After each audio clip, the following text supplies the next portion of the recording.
Hey guys, welcome back to the channel.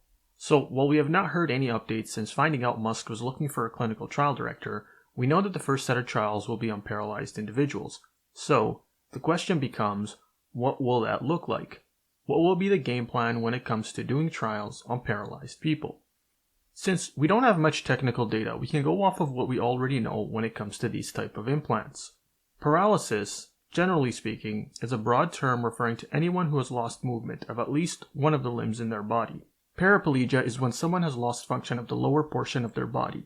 Tetraplegia is when a person loses the lower limb function plus at least an arm. Quadriplegia is when someone loses function in both their legs and arms. The worst case of paralysis is a complete C1 fracture when one has to rely on a ventilator to breathe. Nearly all, if not all, paralysis is due to spinal cord injuries. The spinal cord is a long tubular structure that extends from our neck down to our hips and acts as a central nervous system between our brain and the rest of the body. This allows us to move and feel. The spinal cord is not very well understood. We know the importance of it, we know its purpose, but we don't really understand the inner mechanics of its function. What we do know is that once a person is paralyzed, the signals that used to go down the spinal cord are no longer doing so. However, and this is key, those signals are still present. You see, when you try to make some movement, thousands of neurons are fired in your brain. This creates some electrical signal that can be observed. Whether you're paralyzed or not, these signals are there. For the Neuralink, the goal is to get these electrical signals and translate them into some function. The template for this already exists. In a previous video, I talked about the story of Ian Burkhart. He was a young man who was tragically paralyzed in a diving accident whilst on vacation. A company called Neuralink designed a chip that was implanted into his brain. The setup allowed him to control his hands by sending signals to electrodes attached to his forearm.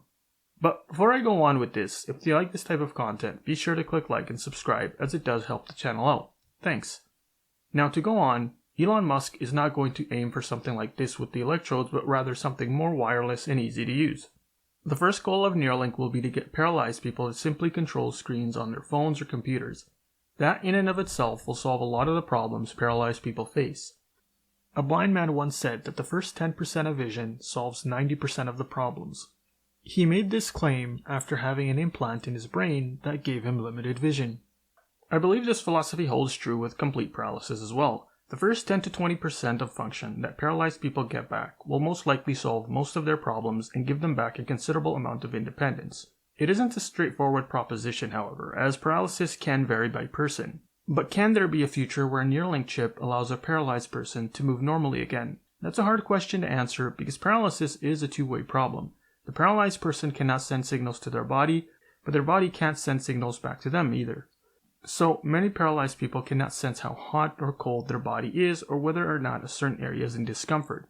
Take for instance this example with Ian Burkhart. He's able to get his hand to move with the implant, but no sensation is sent back. He can't tell if he is pulling too hard or too softly. A paralyzed person in Ian's situation would not know if the item they're holding is cold, soft, or heavy. This is an issue when it comes to trying to control the body using a digital chip. But this leads to another important question. How will Neuralink allow for control of the body? Or perhaps, what's the best way to do so? In the case of Ian Burkhart, he's using electrodes on his hands to gain control, but that doesn't work for a full body. Now, Elon Musk clearly stated that the first goal of Neuralink will be to allow paralyzed people to control smartphones and digital devices. Allowing physical movement is something that is later down the line. So, with that said, there is no real plan for that as of yet. Despite that, there are multiple possibilities. One would be an exoskeleton that gets signals wirelessly from the chip and makes movements. While that may look cool and have a futuristic vibe, it would definitely need a considerable progression in robotics to be viable both functionally and financially. Another possible solution out there is another implant in the spine itself. This implant would get wireless information from the Neuralink chip in the brain and then send electrical signals to the spine to generate movement. This already exists in the form of epidural stimulation, but it is mainly meant for lower body paralysis. It is also very primitive, relatively speaking, since the signal is just a minor electrical shock that isn't good for any precise or controlled movement.